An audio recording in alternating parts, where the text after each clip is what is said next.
Hey everyone, I'm Steven, and in this edition of the Todoist Monthly, we're talking about getting things done in Todoist.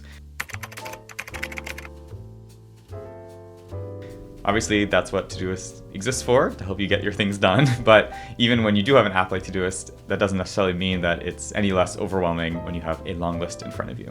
So we have some small, impactful changes to share today that will hopefully make it easier to organize, prioritize, and get things done in your favorite to-do list app, Todoist. Let's get into it. All right, so the first addition to talk about today is filters within a view. So we've had this concept of filters in Todoist forever, which is ability to write a query like, show me all my priority one tasks due this week, and then Todoist will create a new view for you with all those tasks from across your whole account. The filters that we're introducing today is within a view, so today view, a project, within an existing filter even further. So let's say you have your today view and you want to like filter just by your tasks in your team workspace. So while you're at work, you're not seeing any of your like at-home tasks. You can make that a filter, and then when you're done with work, you can remove the filter, and now you see all of your personal tasks for later in the evening. If you're working in a project with someone, you can filter the tasks just by ones that are assigned to you or just ones that have a certain label. And that way you can just make sure you're getting an overview of the tasks that you need to pay attention to, when you need to pay attention to them, and not looking at the other stuff that isn't relevant.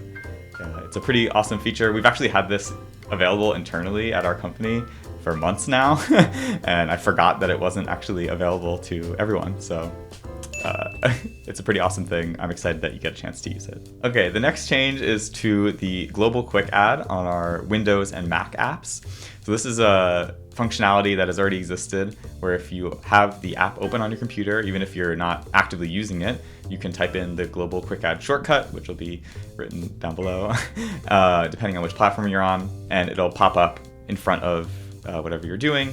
You can quickly create a task without needing to go navigate to the Todoist app. The improvements that we made today is that when you have the quick add open, you can click to another app to copy a link or something, and the quick add will stay open. Previously, it would close if you clicked on a different app.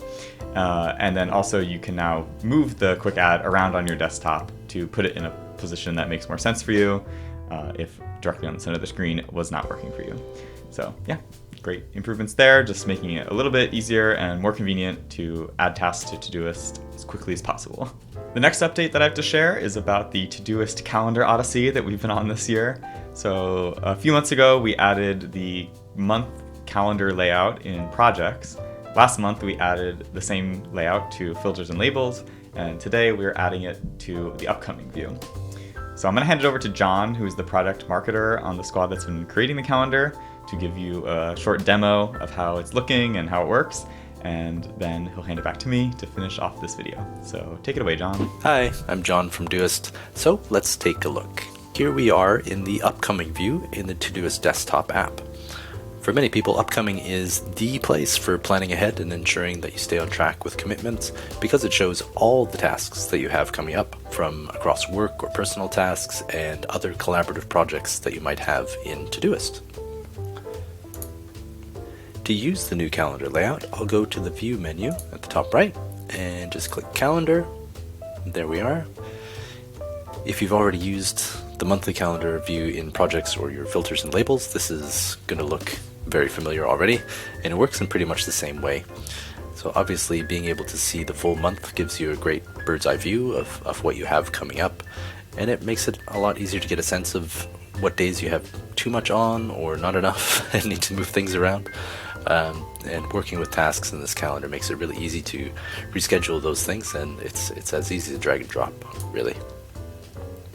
Another handy feature of this new upcoming view is the overdue panel. This is kind of a simple example because I only have one overdue task, but you'll get the picture. When I open the overdue panel, you'll see that I have one task that's past due and needs to be taken care of. So to schedule it again, I'll just drag and drop it back onto my calendar, and then it's rescheduled and it hopefully won't slip through the cracks again. We also made some improvements to the upcoming view in our mobile apps. So here I've got the iOS app open, and I'll tap on Browse and then Upcoming to bring up the new view. At the top of the screen, tapping on the month name will expand the date picker and let me jump to dates in the future much faster. The little gray indicators on the calendar show me which days I have something scheduled already and obviously which days I have nothing planned. Once again, we've got an overdue section to show me tasks that have passed their due date. And of course, to see quickly what I have coming up in the next few days, I can just scroll down the list in the lower part of the screen. So that's it. That's the new monthly calendar layout for upcoming. I have to say, adding this was a big step in getting a calendar layout in all of your task views in Todoist, and we can't wait to hear what you think. So what's next? Well, we've had great feedback on the monthly views we've added so far, but we also know a lot of people, me included, are really looking forward to seeing their tasks in a weekly layout so that they can plan their week ahead and use it as kind of a home base for getting things done during the week. And that's what the team is working on right now, so we can't wait to share that with you soon. All right, back to you, Stephen. All right, great. Thank you, John. I appreciate you making that video for us. So that's all the big product updates that we're going to talk about today, but we do like to provide resources in these videos as well, not just updates on our product. So the resource I'm going to share today is the Getting Things Done method video that Naomi created recently. So we've been kind of going through the productivity methods and creating these video guides. Getting Things Done is a really popular framework. A lot of people at our company swear by it, and a ton of people online really care about this one. So if you haven't heard of it, go check out Naomi's video, and maybe it could help you rethink the way that you are approaching all the stuff that you need to do.